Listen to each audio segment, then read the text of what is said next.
Good morning, my small but ever increasing loyal followers. This is the channel for free speech and freedoms, so if you haven't subscribed, we know where you stand on the spectrum, don't we? Anyway, what we're going to do today is have a quick discussion on Ukraine. As you can see, unfortunately, even though I really didn't think it would happen, they have started to invade Ukraine, or at least that's what the news is telling us at the moment.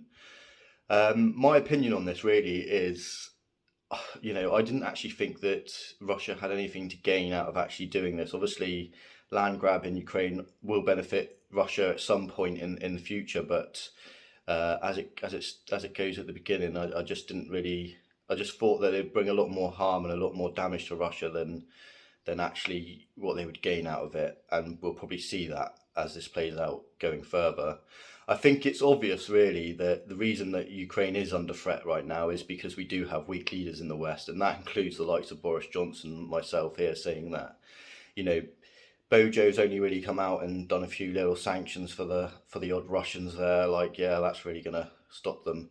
My biggest problem, though, I think, and I think if there's any Americans listening to this, I think you might agree with me, is your weak leader over there. I mean, Biden. Let's just think for a minute what Trump would have done in this scenario. I can almost assure you that it wouldn't have been as easy for Putin as it is now.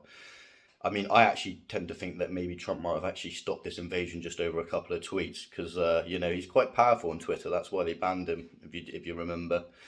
But anyway, I just want to know what you people are thinking down there, what you think about what your leaders have done to try and prevent this war from wherever you are in Australia, New Zealand, wherever you're following me from. I just really want to get a gist on what you think and how well your leaders have done to try and prevent this, because for me and my opinion from this side of the pond, or in the UK here, I think our leaders have been very weak. I think they should have gone in hard at the beginning. I don't think the sanctions went far enough. I don't even think sanctions actually worked, really, to be honest. I think if you really want to protect a country from invasion, you probably have to do what none of us want to do, and that's send troops on the border. Because when Russia has American or UK troops or European troops on the Ukraine's border, it's a very dangerous game for it to be playing to invade then. If it starts harming personnel from the UK or the US or other countries that are a lot stronger than Ukraine. Must we forget that Ukraine gave up all of its nuclear weaponry for peace between Russia and NATO? So, have our world leaders really done what they said they were going to do to protect Ukraine, including Russia itself? I think Russia really has seen how weak the West is. Biden is really, really one of the weakest leaders. I've said it before in many of my other videos. He is one of the weakest leaders America have ever had. And unfortunately, with Russia doing this, China is going to be looking over and thinking, "Oh, this is the time for us to go," because quite clearly sanctions aren't going to hurt someone like China, because China could hurt us more with sanctions than we can hurt it with sanctions, put it that way.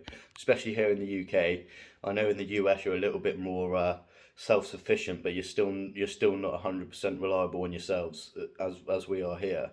But that's definitely something that I think the economies in the UK and the US really have to start looking at being more self-prepared in itself, and able to not need the likes of China or Russia for gas or other bits that we may need. I know it seems cheaper for the labour, but we've really got to move away from that. And in all honesty, British built, potentially American built, but definitely British built products will be one of the best products in the world, and they always have been.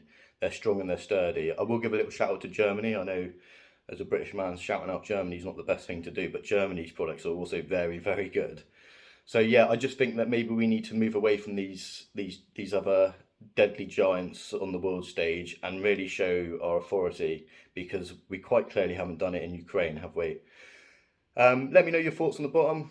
Give us a little like, comment, and share this video. Obviously, if you haven't subscribed, please do subscribe, especially if you're a free thinker and you want to be free and you want to protect your freedoms. Look, I'm doing this because I feel a lot of voices in the UK were suppressed during Brexit. A lot of us couldn't say what we wanted to say in fear because people that we even socialised with or family members didn't agree with what we felt. So, I just want people to know that you can have a voice and you can say it, and no matter how you feel and what anyone else feels about it and however they comment, you can still have your voice, you can still have your opinion.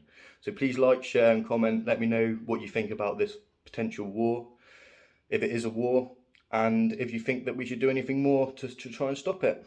And I shall see you on the next one.